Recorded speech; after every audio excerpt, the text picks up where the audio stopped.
wa rasuluhu la nabiyya wa la rasula ba'da. Allahumma sholli ala Muhammad wa ala ali Muhammad kama shallaita ala ali Ibrahim innaka Hamidum Majid. Wa barik ala Muhammad wa ala ali Muhammad kama barakta ala ali Ibrahim innaka Hamidum Majid. Qala Allahu ta'ala fi kitabihil karim. A'udzu billahi minasy syaithanir rajim. Ya ayyuhalladzina amanu ittaqullaha haqqa tuqatih wa la tamutunna illa wa antum muslimun. Wa qala Rasulullah sallallahu alaihi wasallam ittaqillaha haitsu ma kunta wa atbi sayyi'ata hasanatan tamhuha wa khairin nasa bi khairin hasanin.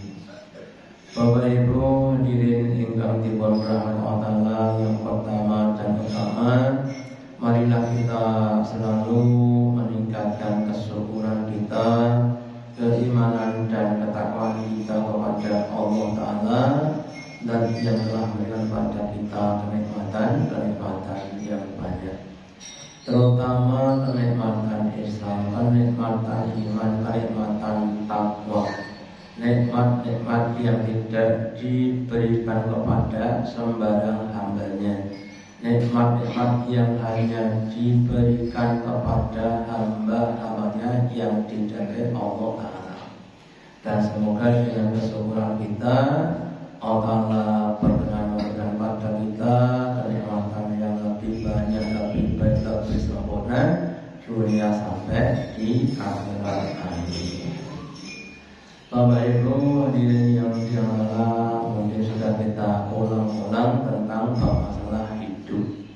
Hidup itu adalah rangkaian masalah, rangkaian fitnah, rangkaian ujian. Kalau kita ibarat anak sekolahan dari SD, SMP, SMA sampai kuliah S1, S2 sampai S3 itu setiap jenjang pasti ada ujian ya. Dan di dalam ujian itu ada dua kemungkinan. Dalam pepatah dikatakan bil imtikani yukromul maku walihan. Dalam setiap ujian itu ada orang-orang yang dimuliakan dan ada orang-orang yang dihinakan.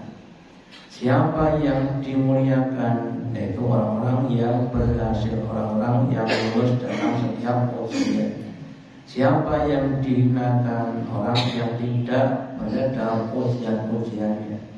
Nah, semoga kita termasuk orang-orang yang banyak berhasil, ya. Dan kemudian kalau kita ikut anak sekolah, sebelum ujian biasanya ada pelajaran dari guru, ya, diterangkan, dijelaskan, dicontohkan dalam pelajarannya supaya nanti ketika menghadapi ujian bisa dilaksanakan dengan baik dan benar. Demikian juga di dalam Al-Quran, dalam hadis, Allah sudah banyak menjelaskan tentang berbagai macam fitnah-fitnahnya orang-orang yang dulu. Ada orang yang difitnah dengan harta benda yang melimpah. Contohnya siapa? Contohnya Sulaiman dan Fir'aun. Allah sudah berikan petunjuknya. Loh, ini loh hambaku namanya Sulaiman. Ketika saya beri harta yang banyak, kemudian dia bisa bersyukur. Sedangkan ini namanya korun, ketika diudara yang banyak dia tidak bersyukur, maka kamu jadilah seperti Sulaiman, jangan seperti korun, ya. Oleh Bapak Ibu, setelah kita belajar, maka nanti kita punya namanya kemampuan untuk menghadapi berbagai macam fitnah. Kemudian yang perlu kita sadari bahwa Setiap orang itu akan diuji. Jangan sampai bermimpi tidak diuji, ya. Maka di dalam surat Al-Ankabut surat yang ke-29 ayat 1 sampai 3 Allah berfirman, Bismillahirrahmanirrahim. Alif Lam Mim. Hasiban nasu ayyuhum ayyaqulu amanna wa hum la yuftanun. Apakah mengira orang-orang tua itu mereka akan ditinggalkan begitu saja ketika menyatakan iman sedangkan tidak dibina?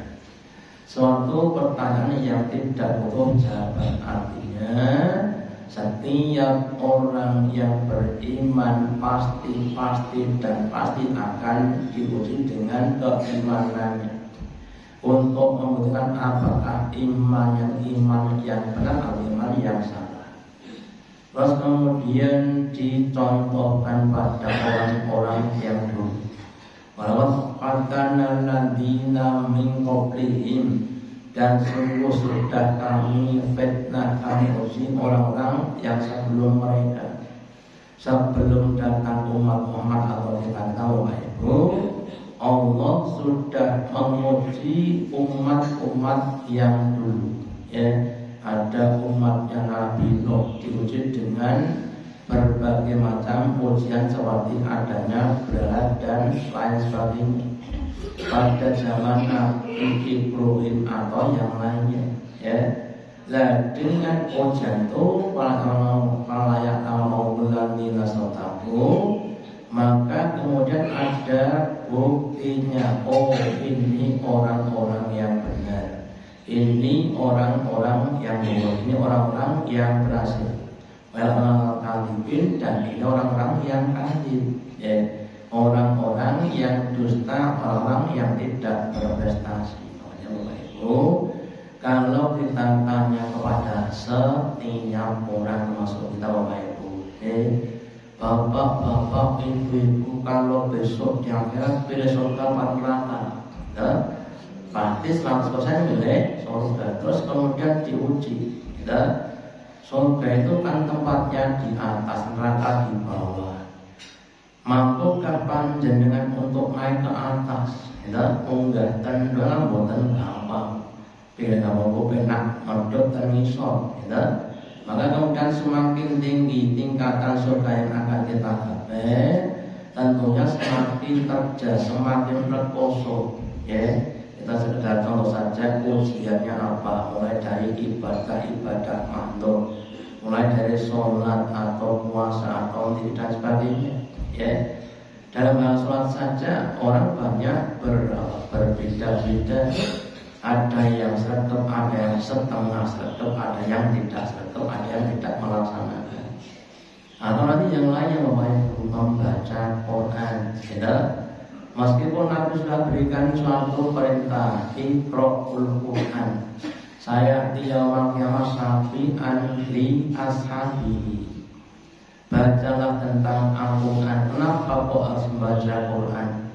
Karena saya yaumul qiyamah syafi'an li ashabihi, bacaan Quran itu akan menjadi pensyafaat, penolong, yang menolong, yang melindungi, yang membela kepada ahlinya, kepada yang baca, kepada yang mempelajari, yang menghayati, yang mengamalkan, yang menyampaikan.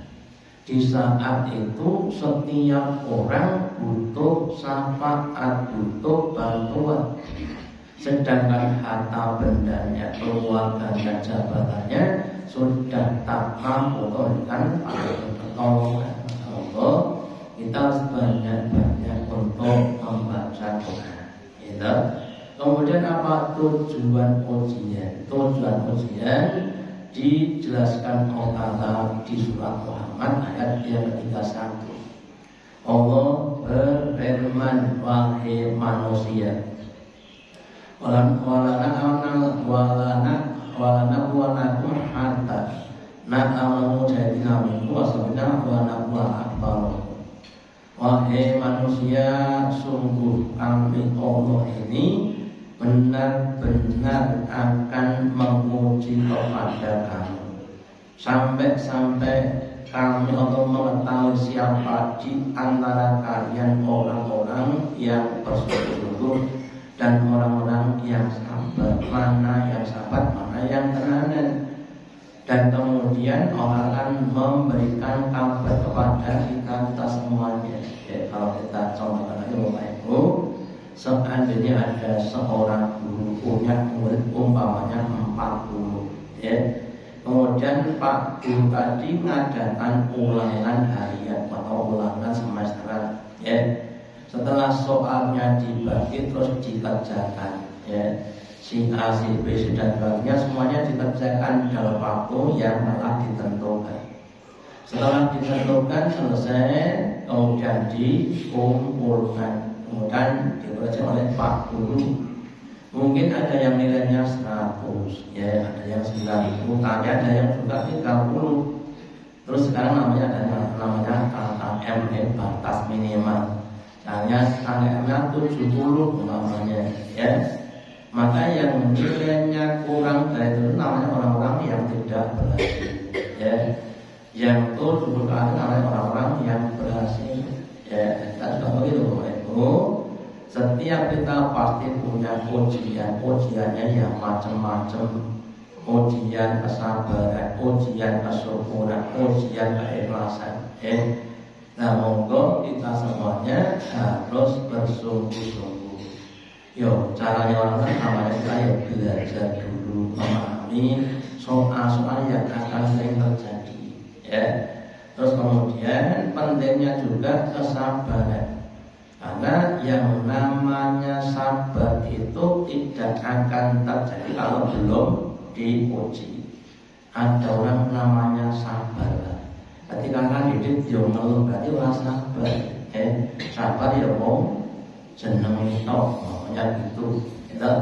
Ada namanya mujahid, artinya orang yang bersungguh-sungguh namanya mujahid, ya. Tapi kadang-kadang untuk seluruh ya tidak mau, itu namanya bukan mujahid, ya mau seneng itu mujahid, ya. Ya, makanya mari kita semuanya usahakan menjadi orang-orang yang berhasil. Atau kita contohkan lagi yang namanya pertandingan sepak bola, pertandingan bola voli, ya. Dan setiap pertandingan itu ada pemenang, ada pecundang. Yang menang namanya pemenang, yang kalah namanya pecundang. Yang menang dapat tepuk tangan, dapat kemuliaan, dapat hadiah. Nah, yang kalah ya akan tercela, akan maaf saja dihinakan. Kita juga begitu, diuji dengan berbagai macam ujian, mendengar azan subuh, tangi opo ora tangi, habis subuh nanti ada pengajian, mangkat orang mau mangkat, ya, dan sebagainya, meningkat dan sebagainya, ya. Nah, berbahagialah orang-orang yang dia mampu dan mau untuk mungkin prestasi di hadapan Allah, ya. Dan maaf saja seandainya kita belum berhasil, ya. Ada orang mengatakan kegagalan adalah kesuksesan yang tertunda. Artinya ketika kita gagal jangan putus asa, tetap untuk berusaha kembali. Ya wes remedi boleh, apa bukan remedi? Kita ujian ulang, sinau meneh, kemudian diuji lagi, remedi pengen lulus. Ya berarti saking mau saja kita kurang kesungguhan. Di surat Toha itu nanti ada ayat yang mengatakan bahwa itu Allah berfirman, walaqad akhirna Adam, dan sungguh kamu sudah menguji kepada Adam, walam nadau asma, tetapi kamu tidak mendapati itu kesungguhan. Lamun sak surga apapun yang ada boleh dimakan, boleh dinikmati. Cuma satu saja yang tidak boleh, kok malah terfitnah dengan yang satu saja. Panjenengan masuk supermarket yang besar, apa-apa ada, boleh diambil, boleh dimakan, boleh dikonsumsi, boleh bawa pulang, kecuali cuma satu saja. Ini namanya betul. Kita saya tahu. Yoro kalau iso, karena ada unsur godaan setan, ya. Makanya kita juga Bapak Ibu harus pentingnya namanya azman, pentingnya kesungguhan tadi, ya. Datang ke masjid, sholat berjamaah, dan omai yo cedak. Kita siapa sekarang yang rumah yang jauh nggak ada, ya. Yang nggak ada start kilo kan, paling-paling ya 200 meter, 200 meter dan sebagainya. Nah kemudian ada kadang-kadang ya namanya penyakitnya macam-macam godaan setan. Mulai dari penyakit dalam pribadi kita, tunggu namanya penyakit manusia boleh. Itu harus kita atasi bagaimana caranya. Ya. Terus yang berikutnya juga di dalam Al-Quran dikatakan maka naumahu liyal mu'min ala ma'antu alaihi. Allah itu tidak akan menguji pada orang beriman hatta yamin dan sauta minal sampai Allah akan memisahkan antara yang baik dengan yang buruk dengan yang baik. Di ibarat namanya biji-biji emas. Kalau kita lihat ibu pakai gelang emas, kalau emas boleh namanya perhiasan. Nah, perhiasan adalah sesuatu yang sudah jadi, padahal dibikin dari biji-biji emas yang bercampur dengan lumpur-lumpur. Ya, makanya kalau kita lihat namanya orang yang mendulang emas, ya, yang dibuang dan yang diambil kata boleh. Jadi kata yang dibuang sudah dapatkan biji-biji emas kemudian masih dibakar, ya, dibakar dengan api yang panas. Untuk apa? Untuk menghilangkan kotoran-kotoran supaya emasnya bisa emas yang murni. Nah kita juga Bapak Ibu, Allah Ta'ala akan menguji kita dengan berbagai macam ujian-ujian supaya memisahkan mana orang-orang yang sudah, ya, bukan karena nama, tapi karena ujiannya, ya. Ada orang yang dia maaf saja legernya, luarnya orang-orang yang baik, ya. Setiap hari dia datang di masjid infak dan sebagainya, ya. Ternyata maaf saja setelah diuji dengan ujian mereka tidak bisa ujian, sehingga ada terkuat namanya kenifakan yang ada pada hatinya, ya, terlihat, ya. Makanya kita harus berusaha menjaga niatan kita jangan sampai ada niatan yang tidak ikhlas, karena niat yang tidak ikhlas itu akan menjadikan alam jadi amal yang tidak baik, ya. Bahkan Nabi bersabda innamal a'malu binniyat, ya. Sesungguhnya amal-amal yang kita lakukan itu tergantung pada niatan kita. Dan niat itu juga bertingkat-tingkat. Ya, saya mendapatkan pelajaran Bapak Ibu, yang namanya tingkat ikhlas itu ada 3. Yang pertama tingkat ikhlas yang pertama yang paling rendah itu tingkat ikhlas untuk nikmat-nikmat dunia. Contohnya kita umpamanya infak, ya. Nabi sabdakan bahwa unfik awalnya. Wahai hambaku, kamu berinfaklah. Nanti kamu infak di dunia ini, ya. Terus kita infak. Apa tujuannya? Supaya diinfaki di dunia ini, ya. Terus dijelaskan pula bahwa untuk membalas infak itu minimal 10 kali, ya. Jadi kalau kita infaknya 1000, nanti Allah akan membalas berapa? 10.000. Itu ikhlas yang paling rendah. Yang kedua, ikhlas yang adalah ikhlas untuk mencari nikmat akhirat. Allah sudah menjanjikan kepada kita orang beriman nikmat-nikmat surga. Innalladzina amanu wasnatil lahum jannatun tajri min tahtiha al-anhar. Sesungguhnya orang-orang yang beriman dan membuktikan imannya dengan amal soleh, maka Allah Ta'ala sediakan baginya nikmat-nikmat surga, mulai dari makanan, minum dan lain sebagainya. Terus kita berusaha untuk sholat, untuk puasa dan sebagainya, ditanya untuk apa? Supaya bisa masuk ke dalam surga. Namanya nikmat ikhlas yang kedua. Lah puncaknya ikhlas itu hanya kepada Allah. Ini mana saja sebagian sufi mengatakan yang namanya Robi'ah al-Adawiyah. Ya Allah, kalau seandainya aku ibadah kepadamu hanya mengharapkan surgamu, maka jangan kau masukkan aku kepada surga. Jika aku ibadah kepadamu hanya supaya saya tidak masuk neraka, maka masukkanlah aku kepada neraka.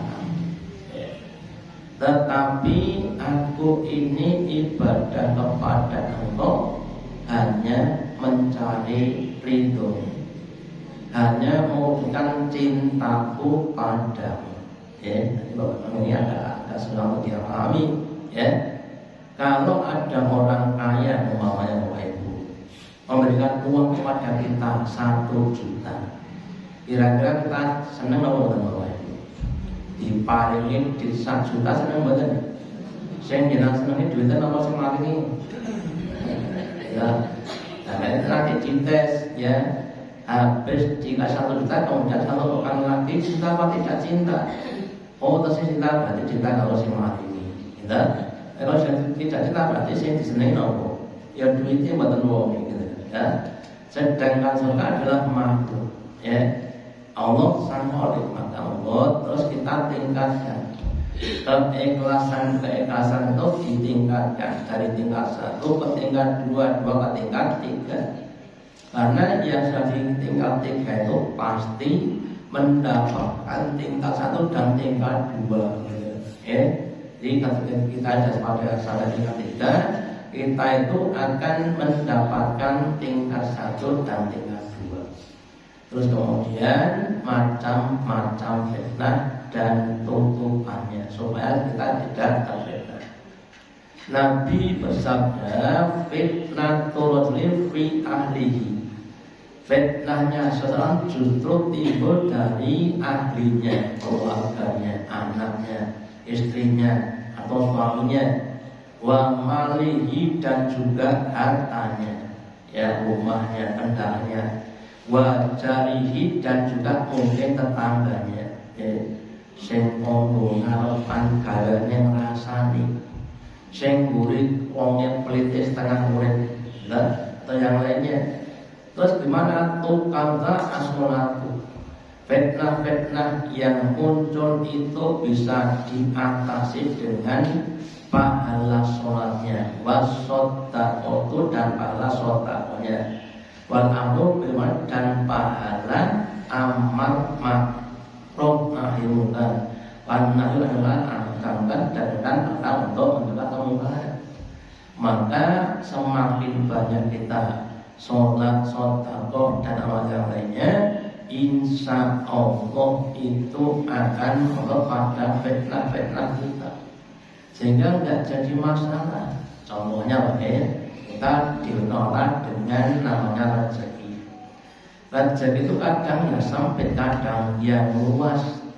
Nah, ketika orang itu diberi rezeki yang banyak, melimpah ruah sampai utang-utang, itu ujian apa? Ujian kesyukuran. Kita syukur apa tidak syukur? Nah, kalau kita semakin banyak hartanya semakin syukur, namanya orang-orang yang berhasil. Fitnahnya tidak membuat dia jauh dari orang tadi. Tetapi kalau semakin banyak hartanya, semakin jauh dari Allah Ta'ala. Contohnya siapa? Contohnya Pak ya. Ketika miskin dia sering ke masjid, sholat 5 waktu. Setelah kaya banyak kambingnya nggak pernah ke masjid, namanya orang-orang yang tidak berhasil ya. Atau sebaliknya dekat dengan kemiskinan, sabar atau tidak sabar ya. Kemudian yang berikutnya juga dari hartanya ya, rumahnya atau kendaraannya ya, semakin banyak juga akan semakin menjadi ujiannya. Atau juga dari tetangga-tetangganya, kita diperintah Nabi untuk berbuat baik pada tetangga-tetangga kita. Mayyuminu billahi fa'atil jarahu. Barang siapa yang dia beriman kepada hari akhir, hendaklah dia berbuat baik memuliakan kepada tetangga-tetangganya. Lah gimana caranya? Ada dua. Yang pertama, memberikan manfaat, yang menahan madhurut ya. Kita harus berusaha untuk bisa memberikan manfaat kepada tetangga-tetangga kita, mulai dari ucapan-ucapan kita ya, kemudian dengan harta kita, dengan tetangga kita. Dok, assalamualaikum, salam. Oh mbak, badhe ngambil piring, monggo pinten kalih dosa. Selera belum ya, mau beli timur, selera belum ya. Atau yang lainnya ya, kadang-kadang perkara-perkara yang kecil. Maka Nabi sabdakan, wahai wanita, wahai ibu, kalian jangan merasa hina untuk memberikan sekedar kikil kambing. Kalau zaman kita mungkin adalah dalam makanan-makanan yang hina. Jangan merasa hina demikian juga untuk yang lainnya. Mari kita semuanya berusaha menahan diri untuk tidak berikan malu pada tetangga-tetangga kita. Jadi kadang-kadang Bapak Ibu sosok jadi masalah kalau kita tidak saling memahami. Sekarang bab apa? Bab mobil, bab motor. Kadang yang namanya mobil ini termasuk dari kita. Wes nggone sempit mobile, kadang-kadang jadi masalah. Monggo dibicarakan dengan sebaik-baiknya dan lain sebagainya ya. Termasuk juga nanti anak-anak kita juga begitu. Jangan sampai anak atau menjadi penyebab kita dengan tetangga kita jadi tidak baik. Anak itu dolanan boleh jadi masalah. Terus anaknya apa? Tawuran kemudian dan sebagainya. Kemudian yang tua juga ikut membela jadi masalah. Kita harus saling sabar. Kalau Ibu kita untuk hamba Allah yang rajin untuk berbagai macam ibadah kita, sholat kita, puasa kita, sedekah dan sebagainya. Dan semoga dengan ibadah yang tadi minimal dapat menutup fitnah-fitnah kehidupan kita, sehingga seandainya ada masalah kita bisa mengatasinya dengan baik dan benar, dan untuk menjadikan kita semakin dekat kepada Allah kita sebagai Allah, dan semoga kita bisa menunaikan dengan keikhlasan dengan kesabaran istiqomah sampai akhirat husnul khotimah. Demikian yang mencoba sampai pada masalah ini, semua ada manfaatnya. Allahumma taqabbal minna innaka antas samiul alim wa tub alaina innaka antal rahim. Akhir dengan doa majelis. Subhanallah bihamdika asyhadu an la ilaha illa anta astaghfiruka wa atubu ilaik. Wassalamualaikum warahmatullahi wabarakatuh.